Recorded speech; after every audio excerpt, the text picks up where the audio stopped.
Bonjour à tous, bienvenue dans ce nouvel épisode de Validé, pas validé. Ça faisait longtemps que j'en avais pas fait un et vu que j'ai lu quelques titres par-ci par-là, je m'étais dit que c'était le meilleur moyen de vous en parler. Il y a un peu de tout, il y a du manga de niche, il y a du populaire, il y a un manga que j'adore dont le tome m'a déçu, voilà. Allez, on y va. Alors on va commencer avec un titre qu'on ne présente plus, il s'agit d'Irayasumi de Keigo Shinzo aux éditions du Lézard Noir. Nous en sommes désormais déjà au tome numéro 8. C'est un type de manga dit tranche de vie, c'est-à-dire qu'on va suivre la vie paisible, plus ou moins, d'un personnage et puis d'autres qui l'entourent, bien sûr. Ici, il s'agit d'Hiroto, qui vit à Tokyo et qui est ce qu'on appelle un friteur, c'est-à-dire qu'il ne veut pas d'emploi stable, il ne veut pas la vie de tout le monde, il veut être libre et il est rejoint par sa cousine Nachan, qui veut faire des études d'art, de beaux-arts, parce qu'elle veut être mangaka. Et donc, on a déjà à cet instant deux visions qui s'opposent, puisque lui veut être un peu tranquille, travailler un peu le moins possible quoi, en gros, et puis elle a des ambitions pour devenir mangaka, et il est de notoriété publique que quand on veut devenir mangaka il faut travailler beaucoup. Voilà, mais en tout cas ces deux là s'entendent très très bien, ils vivent leur petite vie, il y a des histoires de cœur, la vie quotidienne, et c'est un manga qui est extrêmement réconfortant. Ce tome 8 l'a été tout autant pour moi, c'est le seul manga dont je me suis autorisé la lecture pendant mon challenge de la lecture du tome 2 du Comte de Monte Cristo de Alexandre Dumas, qui est un sacré pavé quand même. Je me suis dit non, tu n'iras pas de manga tant que tu n'auras pas fini ce tome 2. Entre parenthèses, que j'ai adoré d'ailleurs, la lecture du Comte de Monte Cristo, absolument exceptionnelle, je vous conseille.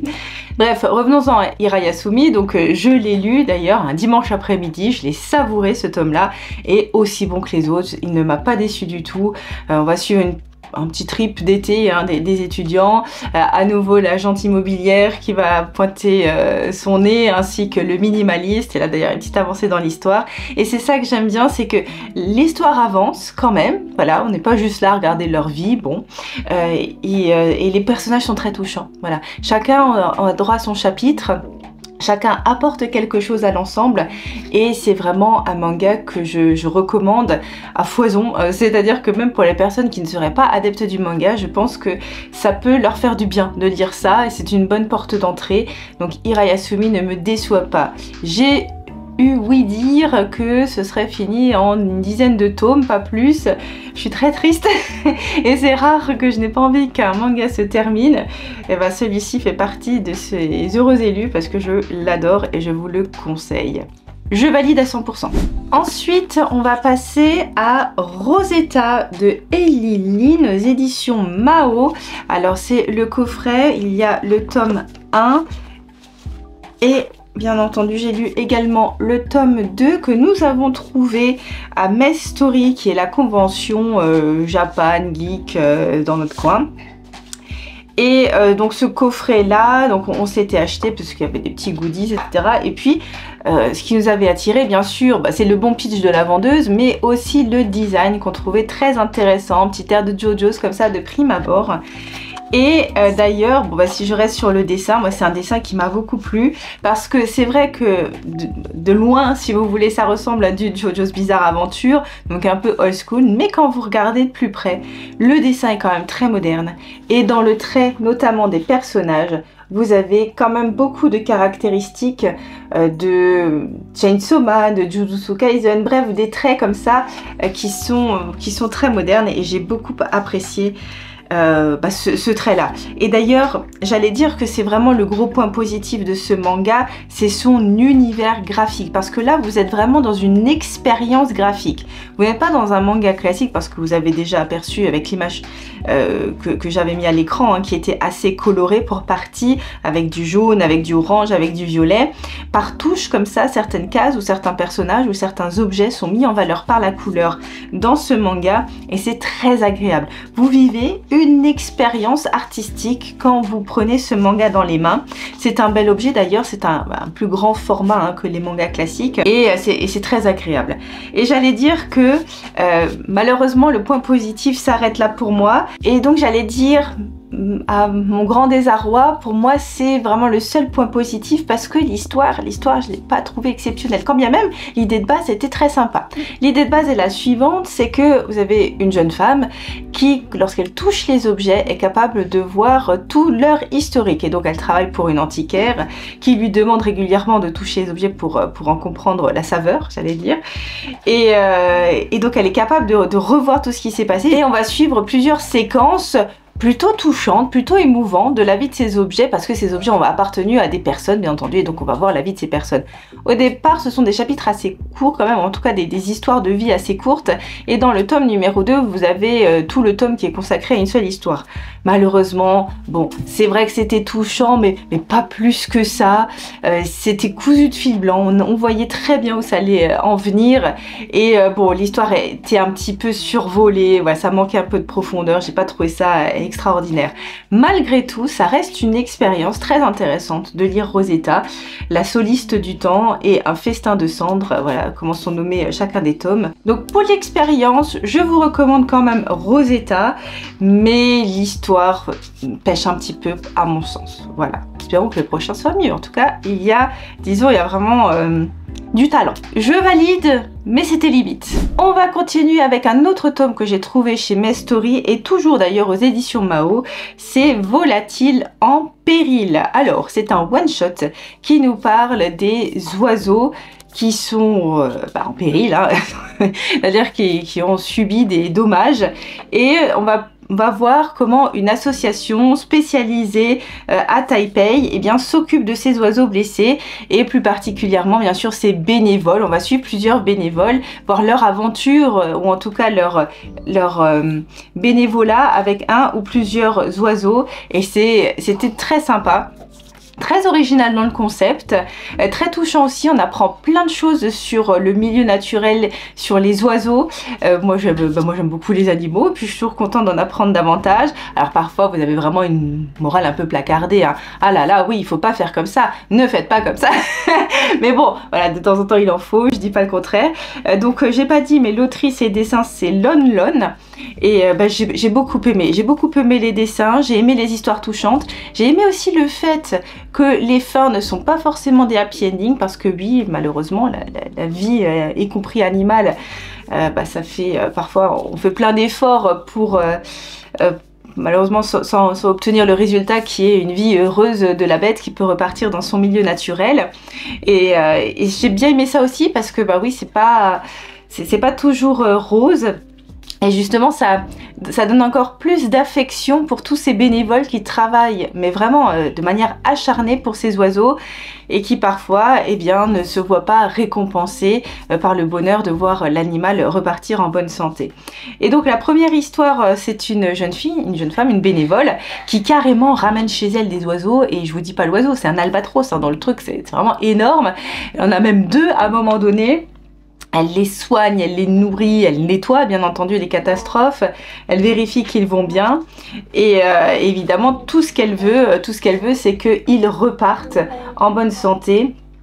Et j'ai beaucoup aimé cette histoire, c'était la grosse histoire du début. Après on en avait deux ou trois autres également qui étaient sympas, avec un petit garçon voilà, qui lui aussi a recueilli des oiseaux.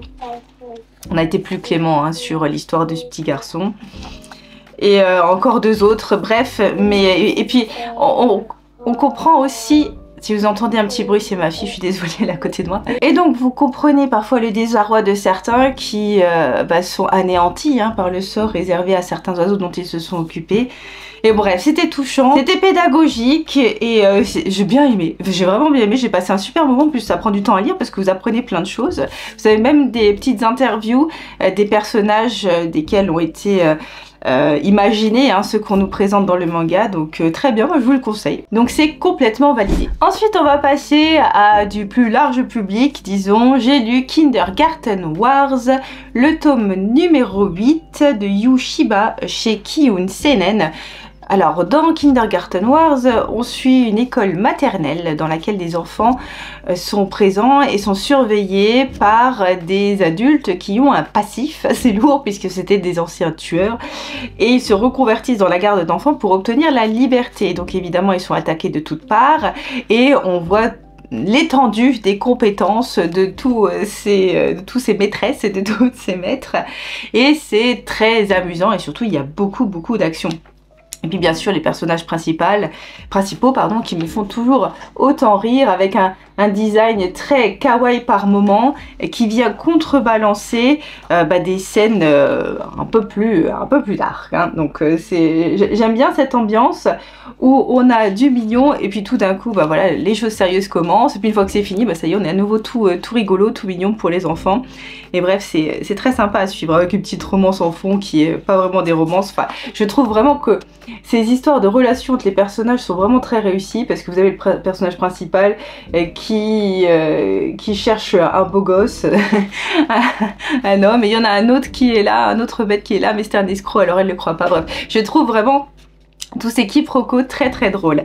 Alors par contre, je dois dire quand même que là je suis au tome 8 tout comme Ira Yasumi tout à l'heure et je me dis là l'histoire par contre elle avance vraiment pas du tout.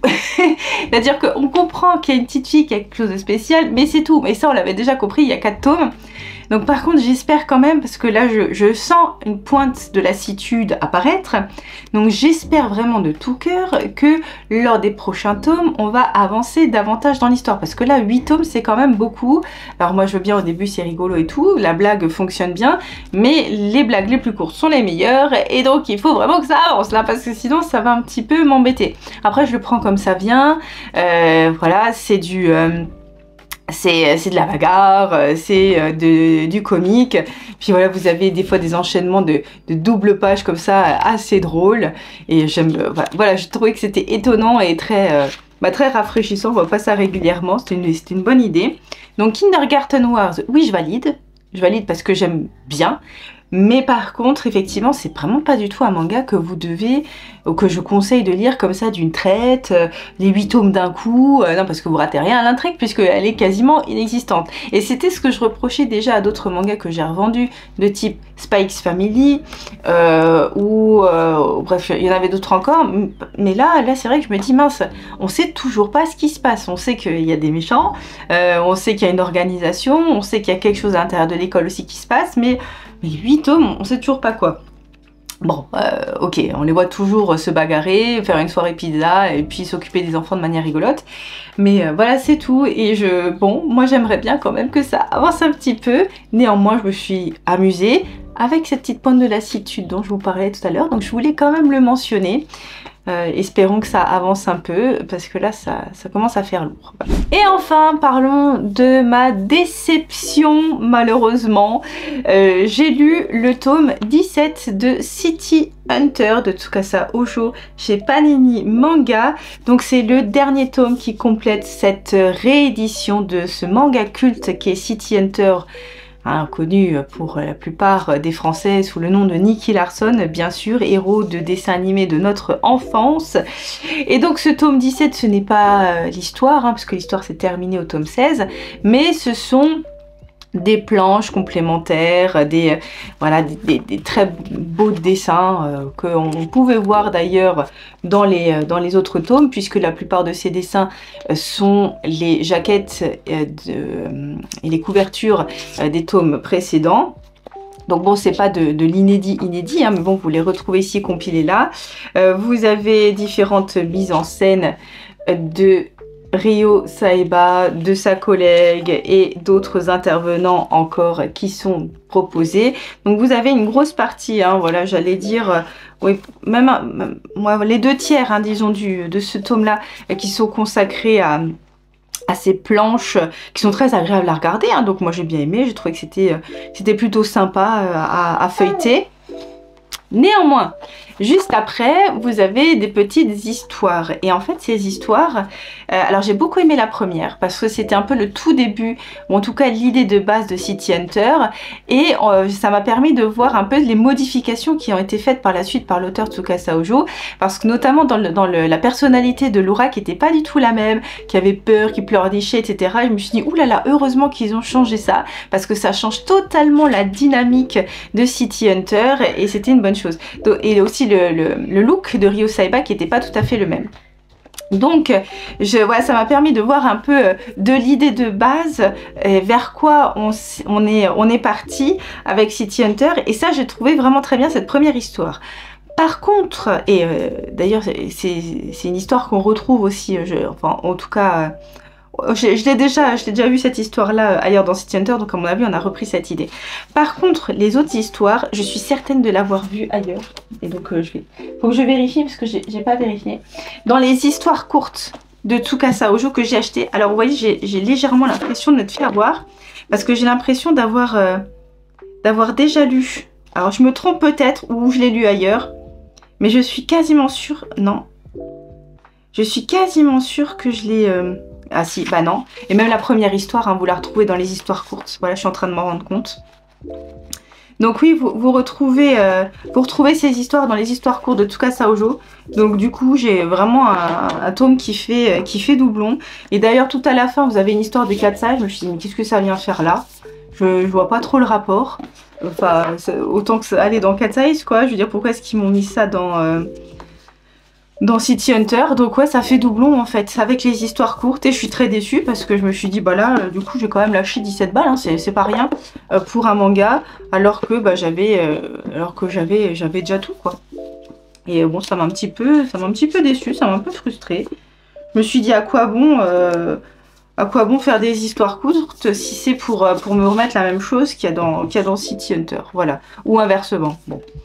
Bref, donc j'étais très déçue, je me suis dit bon non, là c'est pas correct, parce qu'on retrouve la même chose. Et même si j'adore Ryo Saiba, ça c'est pas le problème du tout, mais je me dis bon là c'est un peu du foutage de... Hein? Non? Je sais pas s'il y a que moi qui étais déçue, ou s'il y a que moi qui ai acheté ce tome-là parce que vous le saviez déjà, parce que je suppose que c'est les tomes XYZ hein, de l'ancienne édition, donc ça je m'en doute. Mais du coup moi je savais pas ce qu'il y avait à l'intérieur et je suis extrêmement désappointée parce que j'ai trouvé là-dedans. Voilà, donc non, pas validé du tout.